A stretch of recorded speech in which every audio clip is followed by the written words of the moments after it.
옆에 분, 우리 뒤에 분하고 인사하겠습니다. 새해 복 많이 받으세요. 예, 우리 한 번 더 인사하겠습니다. 참 애쓰셨습니다.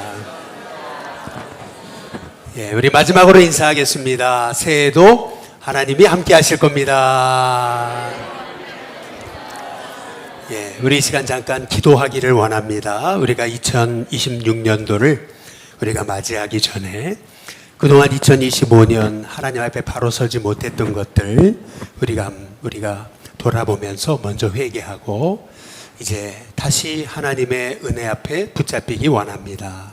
그 기도의 고백을 가지고 이 시간 간절하게 우리 합심하여서 우리 같이 회개하며 하나님 앞에 우리의 마음의 고백을 올려드리고 다시금 하나님의 약속을 붙드는 이 시간이 됐으면 좋겠습니다. 우리 같이 합심하여 통성으로 기도하겠습니다. 살아계신 하나님, 2025년 돌아볼 때 참 어리석게도 약속 의지하지 못하고 넘어질 때가 너무나 많았음을 하나님 고백합니다. 연약하여서 우리는 하루하루 하나님의 약속보다는 환경을 더 많이 쳐다보고 하나님 사람 바라보고 문제 바라봤던 것을 고백합니다. 말씀 속에 살지 못하고 죄에 유혹받으며 또 하나님 우리의 입술이 감사보다는 하나님 찬양보다는 원망과 불평이 더 많았음을 하나님 고백합니다. 돌아보면 하나님 은혜 아닌 것이 없는데 우리는 당장에 있는 문제만 끌어안고 모든 것이 끝난 것처럼 낙심하며 살았던 저희들입니다. 이제 2026년 새해가 밝아옵니다. 하나님 여전히 신실하시고 여전히 우리 인생을 도우시는 하나님께 우리의 삶을 맡기면서 2026년도를 열어가기를 원합니다.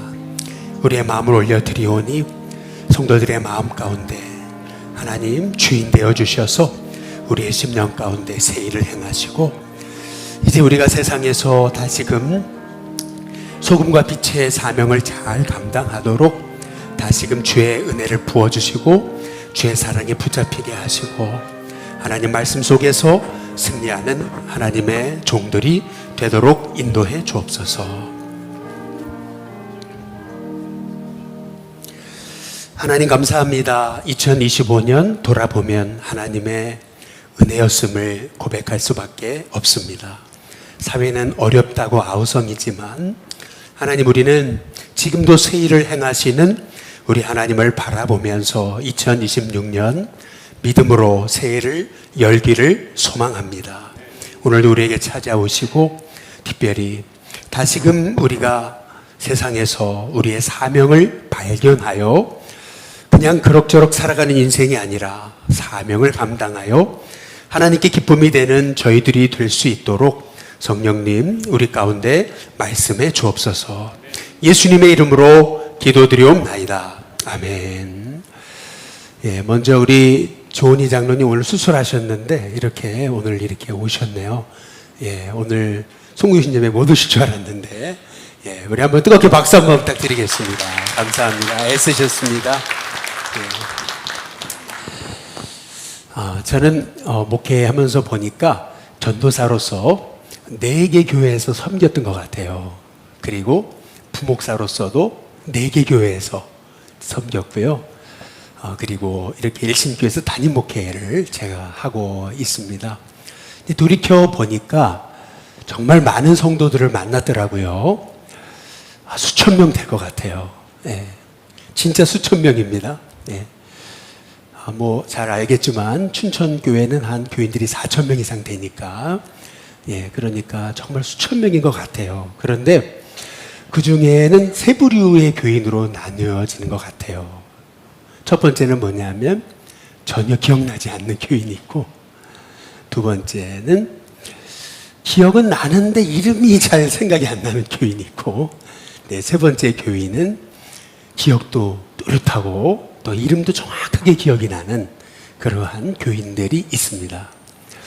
그러면 왜 어떤 교인은 이렇게 기억조차 잊어버렸고 어떤 교인은 이름도 생생하게 다 기억이 나는 걸까 생각해 봤을 때 결국에는 그분이 제게 베풀어 주신 사랑 때문이 아닌가라고 하는 이제 그런 생각을 갖게 되는 거예요.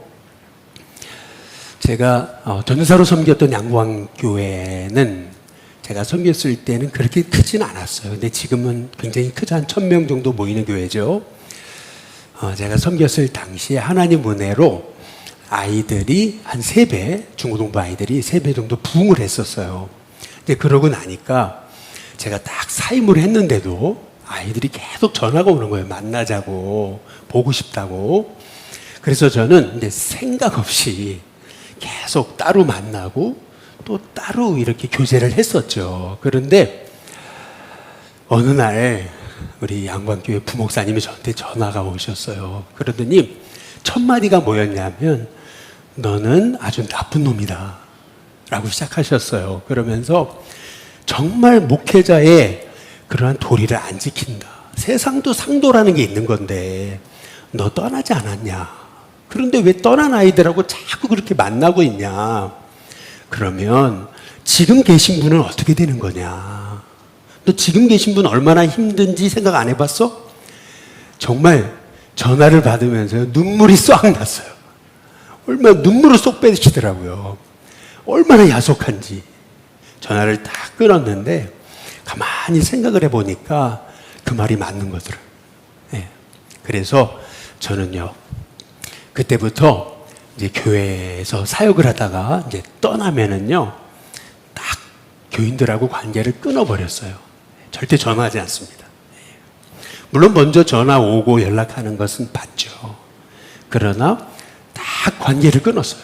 왜냐하면 그게 옳다라고 생각했기 때문인 거죠. 참 그때 우리 전사 시절에 부목사님이 전화 주셨던 게 저한테는 엄청난 충격임과 동시에 그게 목회의 길이구나 라고 하는 걸 제가 깨닫게 되는 그런 계기였던 거예요. 그런데 그럼에도 불구하고 저는 거의 이제 떠나면 연락 먼저 안 하는데 그럼에도 불구하고 아직도 연락이 오는 분이 있어요. 명절이 되면 또 성탄절이 되면 그렇게 마음 표시하는 분이 있어요. 그런데 어느 정도냐면은 이제는 그 자식까지. 그래서 이번 성탄절에도 뭐 마음 표시라는 게 대단한 게 아니고 카드를 직접 만들어 가지고 이렇게 보내왔어요. 그러면서 너무 감사하다고. 여러분 그런 카드는 내버릴 수가 없더라고요. 그래서 제 설교 노트 이 안에 쫙 고이 꽂아놓고 생각날 때마다 이렇게 보고 기도하게 이제 되는 거죠. 사실은 연락이 와도 가급적 제가 답을 하지 않고 아내 통해 가지고 이렇게 늘 연락을 하지만 되게 묵뚝뚝하고 반응도 없는 것 같지만 여러분 어떻게 그렇게 사랑해주고 그렇게 잊지 않아서 이렇게 연락해주고 하는 사람을 어떻게 딱 끊을 수가 있겠어요? 아무리 끊으려고 그래도. 그래서 제가 하는 일은 뭐 소식을 듣게 되면 아프다, 힘들다. 그러면은요, 마음을 다해 기도해 주는 거죠. 마음을 다해서 정말 간절하게 기도해 주는 것밖에는 제가 할 수 있는 일이 없더라고요. 결국에는 제가 깨달은 것은 그거예요. 하나님이 지금 일하시는데 하나님은 어떻게 일하시는가? 그것은 하나님이 이 세상을 지탱하시는 힘은 다름 아닌 사랑이다 라고 하는 것을 이제 깨닫게 되는 거죠. 목회자와 성도의 관계도 또 세상 사람들과의 관계도 결국에는 이 세상이 지탱하는 힘, 그것은 뭐냐 하면은 결국 사랑이다 라고 하는 것을 이제 깨닫게 이제 되는 것이죠. 오늘 마태복음 5장에 13절에 보시면은 너희는 세상에 뭐라고요? 소금이라고 얘기하시잖아요. 또 우리 마태복음 5장 14절에 보시면 이렇게 얘기해요. 너희는 세상에 뭐라고요? 빛이다. 어찌 보면은 소금이다, 빛이다 라고 하는 말씀은 이런 거잖아요. 소금이 없으면 맛을 낼 수 없고 맛이 없다라고 한다면 어떻게 음식을 먹는 게 기쁨이고 즐거움인데 소금이 없다면 어떻게 우리 인생에 기쁨이 있을 수 있겠는가라고 하는 거죠. 다시 말하면 우리는 하나님 보실 때 없어서는 안 되는 존재다. 하나님이 말씀하고 계시는 거죠. 한번 옆에 분하고 같이 인사 한번 해보겠습니다. 없어서는 안 되는 분이십니다. 라고 한번 인사해 보시죠. 예, 여러분은 없어서는 안 되는 귀한 분이신 줄로 믿습니다. 여러분, 옛날에 소금 때문에 전쟁이 일어날 정도로 이 소금은 없어서는 안 되는 존재였잖아요. 그렇다고 본다면 우리 예수님이 우리에게 너희는 세상의 소금이다 라고 하신다는 말씀은 그렇게 귀한 존재다 라고 하는 말씀이잖아요. 또한 너희는 세상의 빛이다. 빛이 없으면 어떻게 여러분 이 세상의 사람들이 길을 찾을 수 있겠느냐라고 하는 거죠. 없어서는 안 되는 존재. 그러면 우리가 어떻게 이 세상의 소금과 빛으로 살 수 있겠나? 저는 다른 것이 아니라고 봐요. 결국 주님이 우리에게 보여주신 그 사랑으로 우리가 이 세상을 섬겨야 되지 않나라고 하는 생각이 드는 거죠.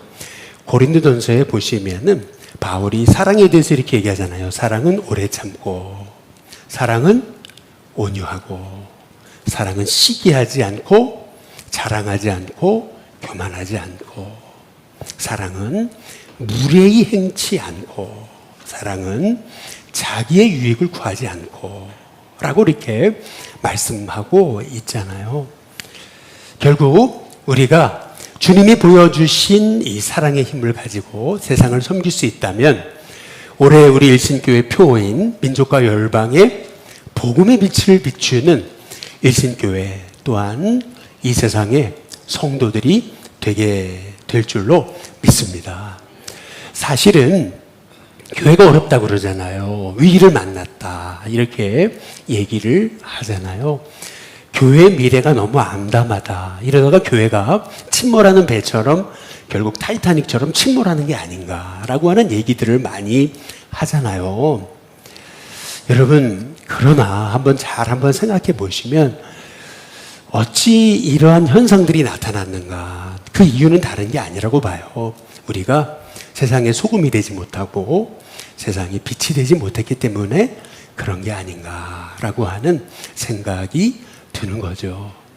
요즘에 실은요 교회에 여러분 헌금을요 이 국세청에 다 이제 보고하게 됐습니다. 옛날에는 뭐 이렇게 다 헌금한 거 이렇게 떼가지고 이렇게 냈잖아요.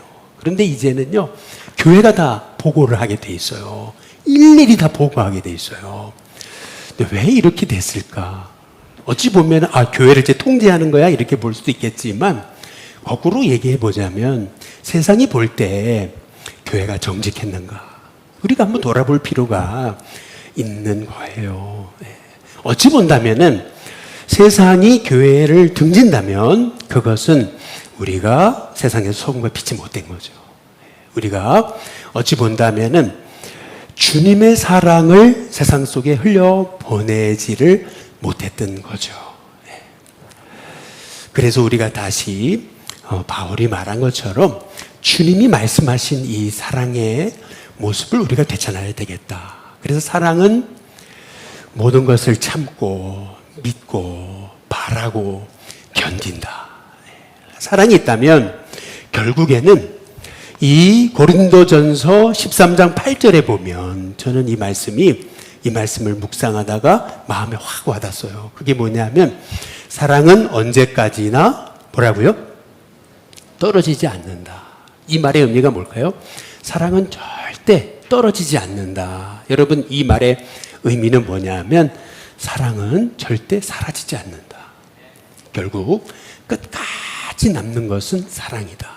결국에는 우리 성도들이 세상에서 소금이 되고 세상에서 빛이 되고 하는 방법은 어디 있는 거냐면은 결국에는 주님이 보여주신 이 사랑의 힘으로 우리가 다시 돌아가야 되겠다라고 하는 거죠. 여러분, 한 어촌 마을에 불이 이렇게 났어요. 오늘처럼 이렇게 추운 날. 근데 불이 났는데 강풍까지 불었어요. 근데 그러다 보니까 한 집에 불이 났는데 그게 옆집을 다 번져가지고 완전히 마을 전체가 초토화가 됐죠. 그런데 마을이 초토화가 되니까 아낙네들이 나와가지고 이제 끝났다. 이제 우리 어떻게 사나 막 절망하고 있잖아요. 그런데 새벽이 돼서 동이 텄고 이제 드디어 고기를 잡으러 갔던 가장들이 돌아왔어요. 그런데 이 가장들이 이제 끝났습니다. 난리 났습니다. 우리는 살 소망이 없습니다. 하고 있는 아낙네들한테 이 가장들이 했던 말이 뭐냐면 강풍 중에 우리가 길을 잃었지만 그런데 저 멀리서 이렇게 불빛을 보고 우리가 방향을 다시 잡아서 우리가 살아서 다시 올 수 있었다고 라고 하는 그런 얘기를 하고 있는 거죠. 결국 여러분 지금 어찌 보면은 우리가 만난 위기, 이 어려움은요 우리가 다시 일어날 기회가 되는 줄로 믿습니다. 우리가 다시 세상의 소금이 되고 세상의 빛이 돼서 세상에 복음의 빛을 밝히기 시작할 때 오히려 이 어두움, 강풍, 이 어려움은 오히려 우리를 새롭게 해서 이제 우리로 다시 일어나게 하시는 하나님의 계획이 되게 될 줄로 믿습니다. 그래서 우리가 어떻게 세상에 빛이 되고 소금이 되는가? 오늘 마태복음에 우리 5장의 16절에 보면은 그 방법이 나와 있잖아요. 16절 한번 보시면은 이렇게 말하는 거죠.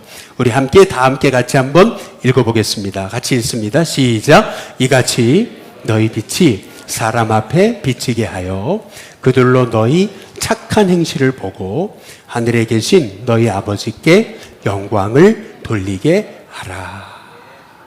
결국 우리가 세상에 빛을 비추는 방법은 착한 행실이다 라고 하는 것을 볼 수가 있는 거죠. 그 착한 행실, 우리가 어떻게 세상에 착한 행실을 드러내는가, 그것은 결국 다른 거 아닌 것 같아요. 주님이 보여주신 사랑을 우리가 세상에 흘려보내는 게 아닌가라고 하는 거예요. 어른의 행복은 조용하다라고 하는 책이 있어요. 한번 여러분 꼭 한번 사서 읽어보시기를 강추합니다. 여기 보면 저자는 이런 얘기를 해요. 어렸을 적에 할머니가 이렇게 집에 오시면은 붕어빵을 사갖고 오셨다는 거예요. 그런데 붕어빵을 사갖고 오셔가지고 늘 하셨던 말씀이 엄마 아빠한테 들키면 안 돼. 그러면서 너만 먹어. 이렇게 하면서 이렇게 자기한테 붕어빵을 늘 사다 주셨다는 거예요. 그러면은 노란 장판에 앉아가지고 그거를 이렇게 먹던 기억이 난대요. 그런데 이제는 거꾸로 됐대요. 이제는 자기가 누워 계신 할머니한테 붕어빵을 사다가 할머니한테 이렇게 드시라고 그런대요. 그런데 할머니는 이제 이가 없으셔가지고 그래서 제대로 드시지도 못한다라고 하는 그러한 얘기예요. 그런데 이제 돌이켜 보니까 사랑이란 뭔가라고 했을 때 그것은 뭐 대단한 선물을 주고 해서 그게 사랑이 아니고 할머니가 멀건 김칫국 끓여주시고 된장국 끓여주셨던 그 일상이 사랑이구나 라고 하는 거를 이제 깨닫게 이제 된다라고 하는 거죠. 저도 마찬가지라고 생각해요. 우리가 어떻게 세상에 빛을 비출까? 어떻게 소금이 될까? 그건 전 다른 게 아니라고 봐요. 요새 우리 가족들한테 많이 배우는데 그게 뭐냐 하면은 그냥 밝게 웃어주고 그리고 작은 거 나중심이 아니고 배려하면서 그렇게 축복의 말하고 따뜻한 말 해주고 또 나눠 먹고 격려하고 하는 것이 아닐까라고 하는 생각이 이제 드는 것이죠. 마찬가지로 우리가 세상을 향해서 할 수 있는 일이 뭘까? 한번 옆에 분들을 한번 쳐다보시면은 한번 따뜻하게 한번 웃어주시는 거, 한번 옆에 분 한번 쳐다보시죠. 따뜻하게 한번 웃어주시는 거, 그리고 좋은 게 생기면 좀 나눠 먹는 거, 그리고 관심 가져주고 어디 아프지 않았냐, 힘들지 않았냐 한번 안부 물어주고, 그리고 우리 같이 서로 배려하면서 축복의 말하고 격려의 말하고, 그리고 막 그냥 있는 대로 비판하지 않고 같이 서로 축복하면서 세워주는 거. 여러분, 이것이 우리 성도들에게 시작이 되게 될 때 여러분 이 세상 복음의 빛으로 다시 새로운 소망을 찾고 그리고 이 세상이 살맛나는 세상이 되게 될 줄로 믿습니다. 어제 저는 세상에 제가 여지고 50 지금 몇 세 되면서 살아오면서 처음 잃은 일을 겪었어요. 그게 뭐냐면은 세상이 빙빙 돌더라고요. 어젯밤에 막 세상이 빙빙 도는데 야 이게 뭐지? 그래가지고 저는 이석증인 줄 알았어요. 그래서 빨리 병원에 이제 가려고 그랬더니 안 받아준다고 그래가지고 예약했냐고 안 받아준다고 시간이 다 끝났더라고요. 그래가지고 야 이제 끝났구나. 그래가지고 막 세상이 막 빙빙 돌고 그러면서 야 내일 송금신이 못하겠구나. 막 그 정도까지 이제 우리 마목사님께 전에 설교 대신하라고 예배 대신드리라고 이제 그렇게 하려고 이제 그러는데 그때부터 막 구역질이 나오기 시작하면서 밤새도록 토를 했어요. 밤새도록 토를 하면서 그러면서 이제 새벽까지 정말 새벽까지 빙빙 돌았어요. 오늘 저녁도 그래 조금 그랬었는데 여러분 그런데 오늘 이렇게 섰어요. 여러분 김기성 목사님의 책 중에 이런 책이 있더라고요. 끙끙 앓는 하나님이라는 책이 있더라고요. 끙끙 앓으시는 하나님. 왜 끙끙 앓으시냐면은 예레미야 시대 이스라엘 백성이 말씀대로 살지 않아요. 멸망 당할 거거든요. 그런데도 돌이키지 않아요. 하나님은 끙끙 앓으신대요. 그런데 끙끙 앓으시면서도 하나님 뭘 앓으시는 줄 아세요? 내가 너의 상처로부터 새살이 나며 너를 고쳐주겠다. 내가 너에게 재앙을 주려고 하는 게 아니라 미래에 희망을 주려고 하는 거다. 그러면서 너는 내게 부르짖어라. 내가 내게 응답하겠다. 내가 알지 못하는 크고 은밀한 일을 보이리라. 라고 말씀하시거든요. 근데 그러면서 하나님 자신을 어떻게 소개하시냐면은 일을 행하는 여호와, 그거를 지어 성취하는 여호와, 이렇게 말씀하세요. 하나님은요, 사실 왜 끙끙 앓으시는 거냐면 사랑하시기 때문에. 사랑하지 않으시면 끙끙 앓지 않으시는 거예요. 그 백성을 향하여 끙끙 앓으시는 하나님. 그래서 저는 어떻게 그렇게 책 제목을 그렇게 잡으셨지? 그런 생각을 해봤어요. 여러분 마찬가지예요. 우리도요, 세상을 바라보면서 그래도 끙끙 앓아야 된다고 생각해요. 그리고 그러나 우리 하나님이 사랑으로 우리의 상처를 치유하고 다시 시작하게 하시듯이 마찬가지로 우리도 세상을 품고 끙끙 앓지만 주님의 사랑으로 다시 이 세상에 주님의 빛을 비추는 저와 여러분이 됐으면 좋겠습니다. 오늘 저와 여러분이 이제 2026년도를 맞이하는데 나 같은 사람을 세상의 빛으로 여기시다니요. 나 같은 사람을 세상의 소금으로 여기시다니요. 여러분 그 사명을 가지고 이제 착한 행실, 세상을 조용히 사랑으로 섬김을 통해서 이 세상이 우리 그리스도인들 때문에 다시 소망이 있는 세상이 될 수 있게 되기를 주님의 이름으로 축복합니다.